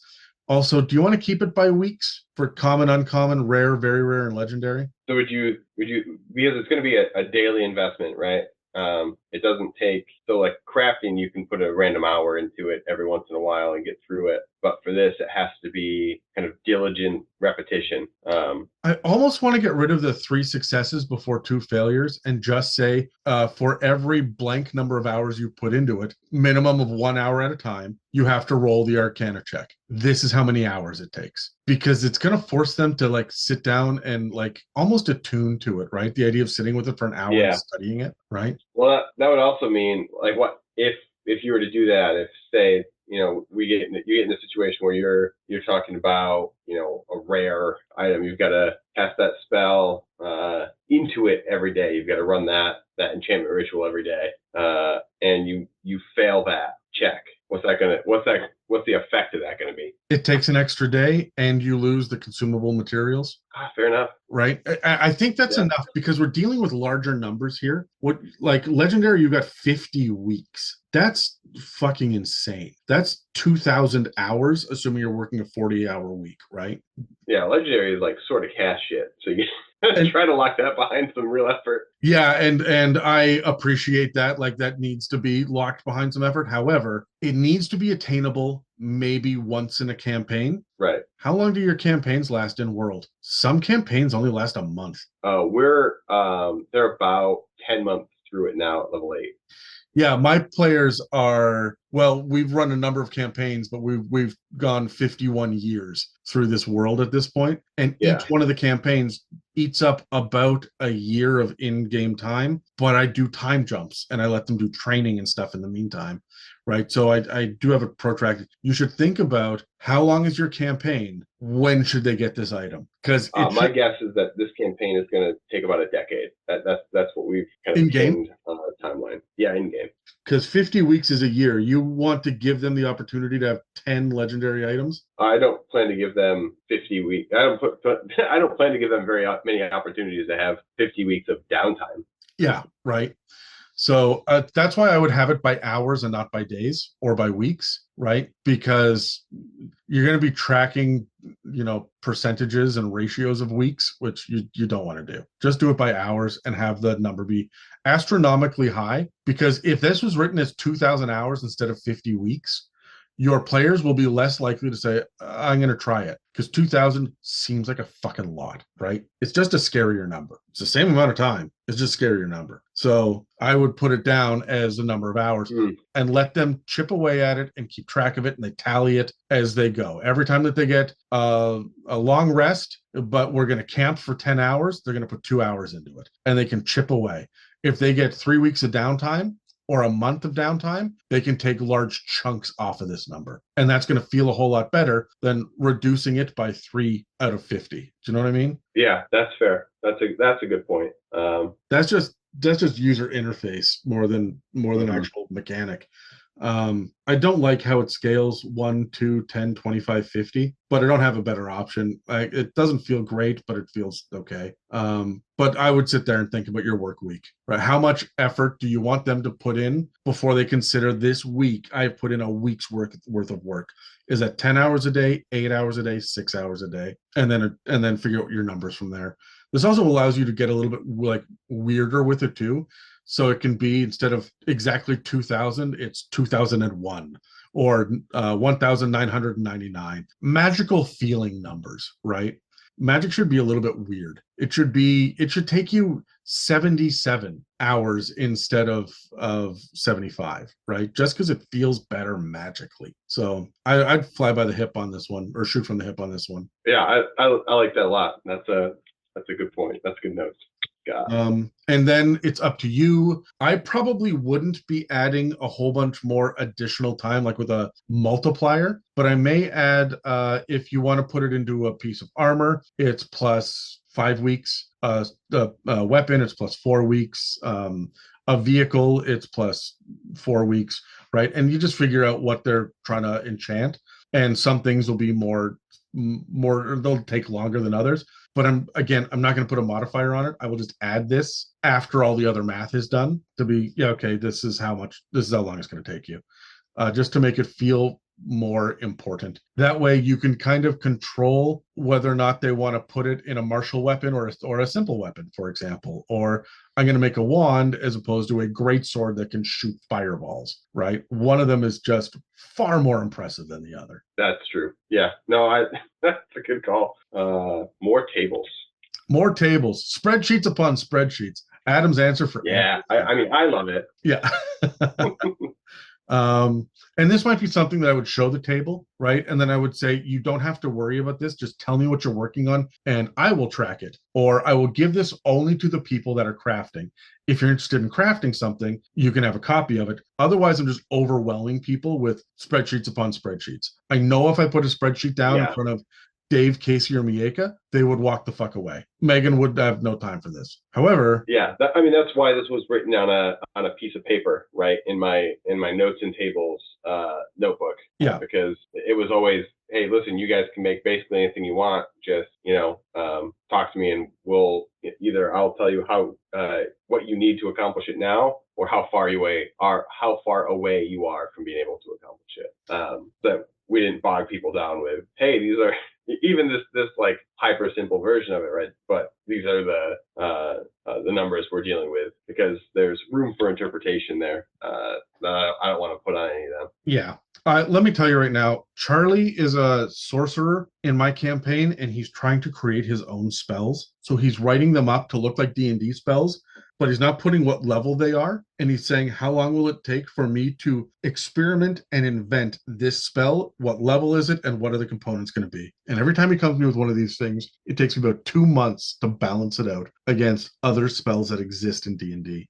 I have to reword it. I have to type it. I've got to figure out the averages for the math, as well as the minimum and the maximum for the mechanical bonuses.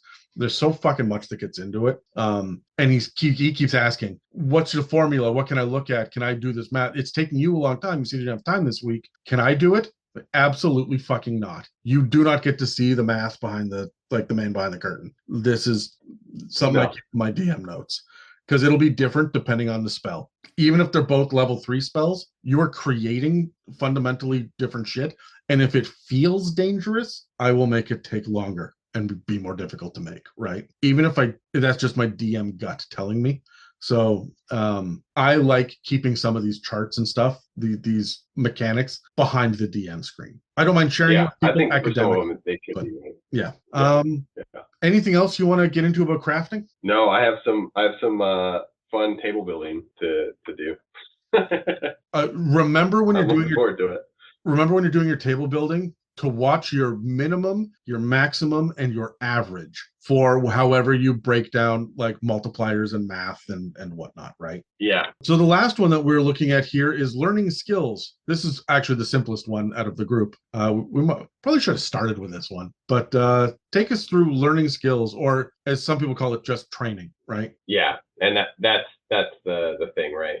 Just creating a way for folks to continue their development outside of just the level system. So to successfully gain a skill proficiency requires access to a skill guide. So somebody who is minimally proficient with that skill, and then you have to attempt a learning role, right? So depending on the skill of your teacher, it will cost you more or less, and you'll get a better bonus to your roll. You're not adding your proficiency roll or modifier to the roll, so those bonuses are important. So each attempted roll expends the cost of that week's education by your teacher and occupies 1 week's active downtime. So you spend your week learning that particular skill.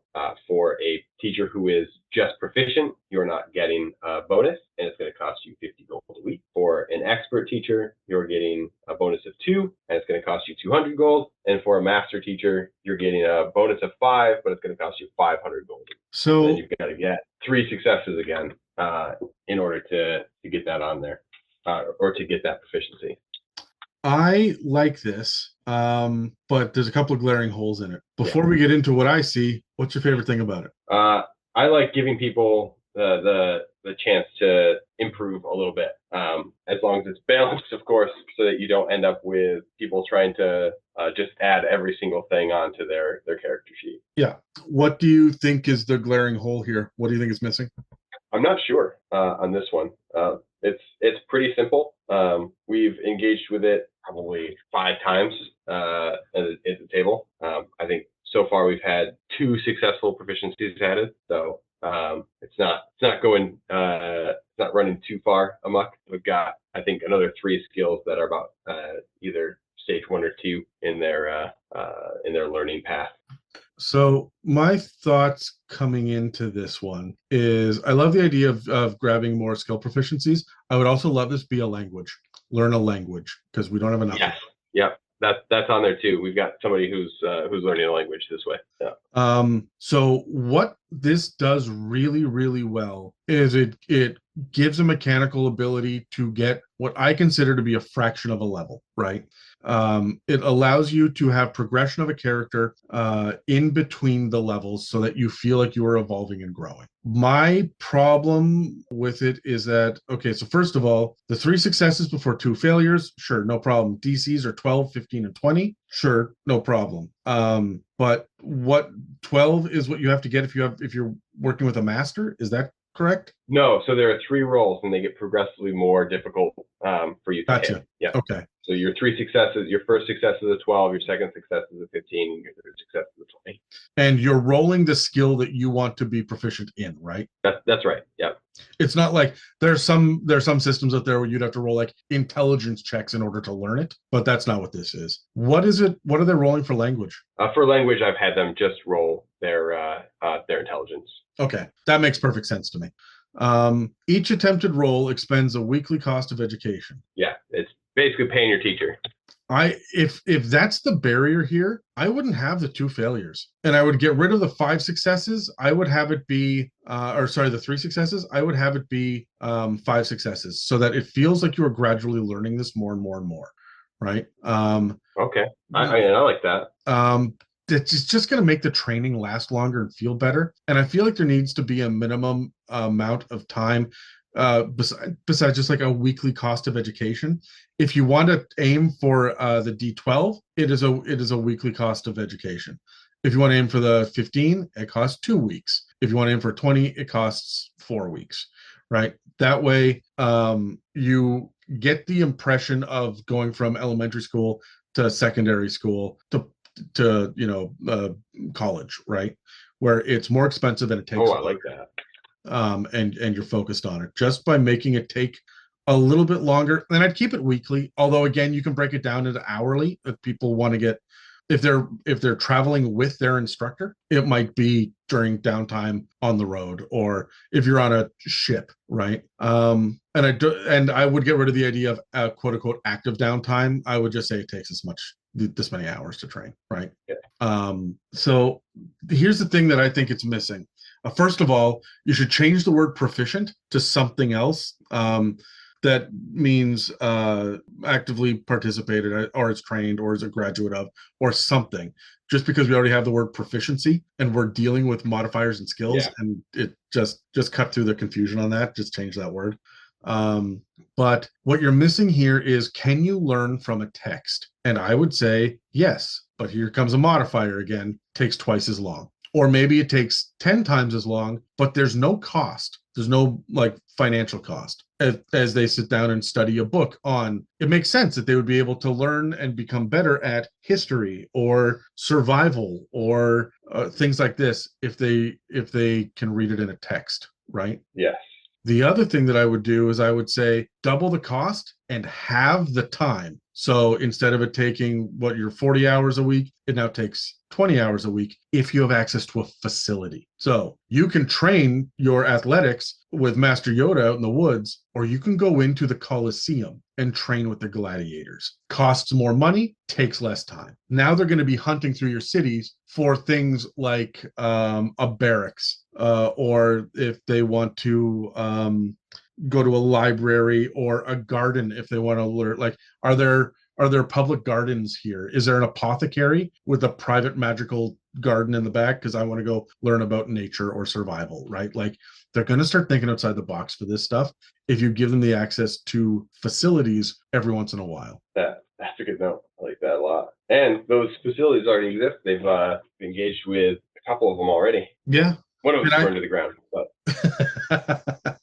the last thing that I would ask is, how does this apply to becoming proficient with a weapon? Let's say you're only proficient with simple weapons and you want to become proficient with a martial weapon. How does this work? Oh, I mean, I would just have it work essentially the same way. I would, because this will be a mechanical thing that affects your combat. And that's always more important than a single skill check. All the numbers are doubled. Yeah. And that would apply for armor, I guess, as well. Becoming proficient with heavy armor. if you're and like there's going to be some things that common sense is going to have to kick in here as well. For example, you're not going to be able to be trained on perception, right? Right. How would that even fucking look? The fact that if my wizard wants to become proficient in heavy armor, fine, but you have to be proficient in medium armor first. Well, and also, I mean, there are reasons wizards aren't proficient in heavy armor, and it's because they can't cast spells. Exactly, right. So if they want that and they want to apply that, my answer is always in D&D, yes, but you can absolutely do that, but you got to go through medium armor first before you get there. It can only be a maximum of this. Like you're not going to get a full +5 off of your heavy armor. You might get a +4, right? Even if it's plate mail, there are parts of it you're going to have to weaken and change just to be able to cast spells, right? So I'm always, even though yes, you're a muscle wizard. Yeah, I'm always yes, but when it comes to these learning skills specifically, I want there to just there's a caveat that says, and I mean all players should know this anyway. There are some things that this does not apply to. Hard stop, right? Right. Yeah. I try to keep it from falling into taking the cool stuff away from people who have invested characters in doing that thing, right? Exactly. The other thing that I think you're missing on this as well is tool proficiencies and vehicle proficiencies. And if you add that into this conversation, it should work essentially the same, except in that top section, I would include, besides just access to a skill guide, which I would just call a mentor, I would have also, you need access to the tools or vehicle or materials required, right? I don't care how long the ship captain has been on the seas. If we're on land, he cannot teach me how to sail, right? It makes sense. So yeah, that's a good point. I'm trying to think of what else people would want to gain skills or levels in. I wouldn't let this affect proficiency bonuses, obviously. I wouldn't let them apply this to saves, right? I want to become proficient in constitution saves. No, that's not how this works. Yeah, no, I wouldn't. Saves are going to be there's a primacy there to classes that I won't usurp. I would look them square in the eye and say, sure, you can absolutely do that, except it's going to cost you a feat, not an in-game mechanic. It is going to be when you level, the next time that you would get a feat, you choose this instead of, because there's a lot of stuff that's like, oh, you learn a couple of cantrips or a ritual, or you could now use medium armor. No, you're just now. Well, yeah, and that would be one of those half feats, right? You add one to your to whatever the ability score is, and you gain proficiency in the save. Yeah, that makes a lot of sense to me. I'm happy with that. Moving on. I would not have it be a part of this mechanic. Yeah, I think there's actually a feat that does that already. Is there? Yeah, congratulations, you. I think so. Yeah, maybe I'm lying. There's so many now. We covered every feat in 5th edition across, I think it was 5 or 6 episodes. All of the other hosts fucking hated it. And so did I, because it was just noodly lists of hardcore mechanics. And we're like, this is fucking boring. We don't want to talk about this. About 3 or 4 feats, every 3 or 4 feats in the episode, someone to get really inspired by, oh, cool, I could use it like this. But for the most part, like those ones took forever to record because people kept canceling for the dumbest reasons. Like for whatever reason they could think of. it's raining outside. I don't want to drive. Like, oh, fuck off. Get it over with. My soul can't take one more feat. Yeah. So when we get through it, I promised them all that we would never do another feats episode ever again. So I've lied to them because there's a new player's handbook coming out, but that'll probably just be a me only special that I will suffer through because they just hated it. And I'll tell you right now, I avoided those episodes too. The big ass list episodes are the worst. So yeah. So if you tell me that there's a feat out there that does this, I will buy it. I edited those episodes, and I don't remember a single thing that happened in them because I could just. I mean, I've been playing this game since it came out. I still have to look at the feats every time. Yeah, I'm trying to remember who it was. I think it was Kyle actually, who was like, "All right, Kyle, it's your turn again. Now we're gonna get into these feats," and he went, "Oh, fuck, fine." And I had to cut it out of the episode, but it was so funny. Anyway, I think we've gone through all the materials. Is there anything else that you want to wrap up on learning skills or training or anything? No, I don't think so. I think we hit all of the mechanics here. I've got a nice little list of stuff to do, which is what I'm always looking for. So Yay, homework. yay, homework. Yeah. Do you have any final thoughts about this episode or any people, personal social media or projects or anything that you'd like to Oh, shout out? no, I don't have anything like that. But just homebrew if it works, I guess. Yeah. And again, I know I said this earlier in the episode, but if it works at your table, don't fuck with it. If it doesn't Yeah. work at your table, talk and communicate and change it, right? Like, none of us are professional game designers, and but a dungeon master by necessity has to be an amateur game designer. Yeah. Which means bounce it off other DMs if you can. You'll get other insights until you find the thing that you think really works, and then play test it at your table. That's I guess my last point is it's all a play test. You said that you already did this where you like introduced it slowly with the duels, you figured out how your players liked it, and you didn't overly commit to this is just a mechanic in our campaign. And a lot of the times when you're looking at Reddit or online forums of any kind and you start to see horror stories, it's because DMs are inflexible about this kind of, this is my homebrew, I'm not changing it, right? Yeah. You have to. It's a collaborative game, right? We're all playing it together, so it's all about what everybody finds enjoyable. Exactly.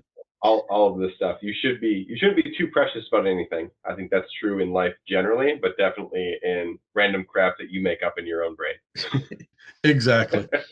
Except my Excel spreadsheets, you don't fuck with those. I spend so many hours on them. Anyway, that's all for our discussion on homebrewing debates, duels, crafting, and learning skills.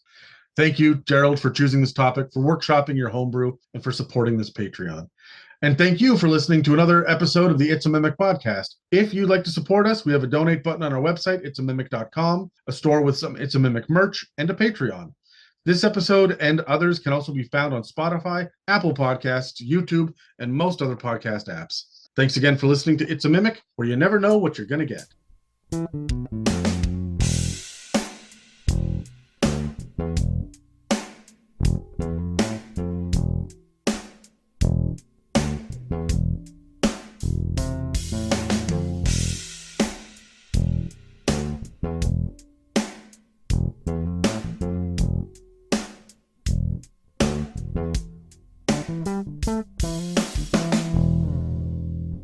And we're back. So, how'd that feel? Was that good? Good. Yeah. I think so. I'm always happy when we come out of it with stuff for me to make better. Yeah. I do like walking away with inspiration or homework off of every episode. And honestly, this podcast doubles as me like picking my friends' brains about what's the best inspiration to use moving forward. So Yeah. which is always good. Part.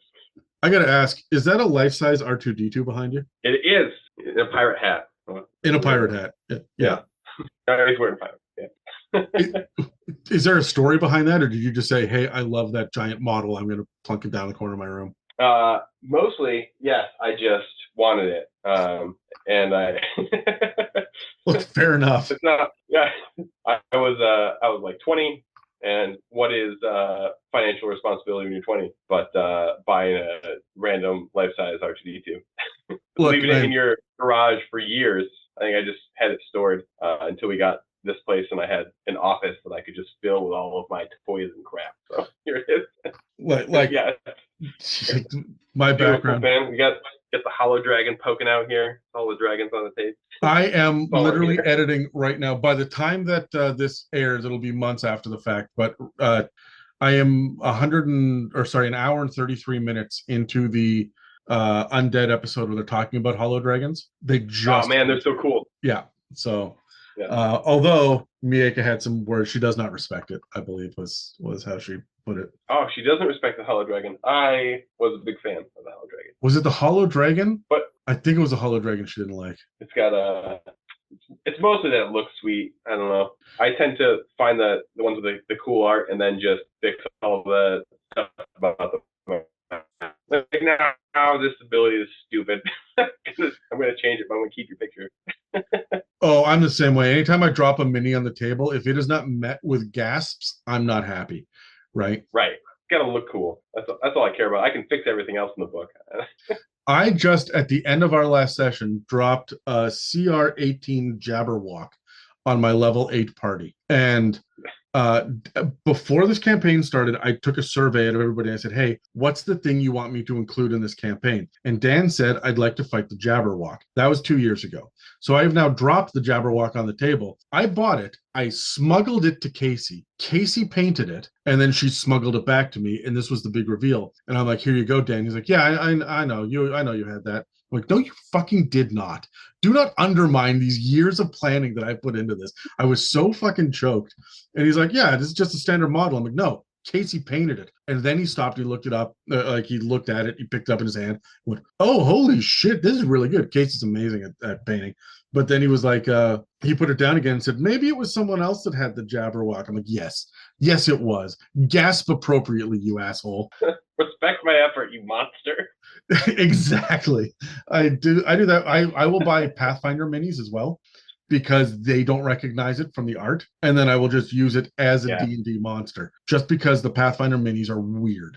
And so like I fucking love it. It's fun to make their eyes go wide. The one I'm looking forward to is this thing. It's like, What the oh, is that a horde mimic? yeah, it's the horde mimic. Amazing. I can't wait to drop a pile of gold on them and have it try to eat them. I got a like township set of unpainted minis, and one of them, it's just like stuff you'd find in like a marketplace. It's just generic fantasy stuff, but one of them is an outhouse, and it is the exact same size as the outhouse mimic mini that I got. Okay. Yep, that's the one. So I but love my it. but my players gave me the outhouse mini for Christmas, which means they know it's out there. And the moment I drop the outhouse on the map, they'll be expecting it. So I have been just using an outhouse as often as possible for months now, until this becomes a mundane thing that they're not thinking about any longer. And then it will be a mimic, right? But I I need the awe and the splendor of dropping a good mini. Yeah, we got that outhouse mimic. So now we're just starting to add like because I always just like drew lines on the map, like this is where your walls are. Yeah. Describe the setting, right, and then drop the monster on. Can't cross the walls. It's where the lines. I've only now started to add like actual accoutrement around the map for this is a pillar, this is an outhouse or a building, so that they start getting used to seeing that stuff. Because if I'm going to have cool things that turn into other things, I want to be I want them to not be just obvious. Can I make a recommendation before I got to go? I've got one more recording in 20 minutes, but one recommendation for you.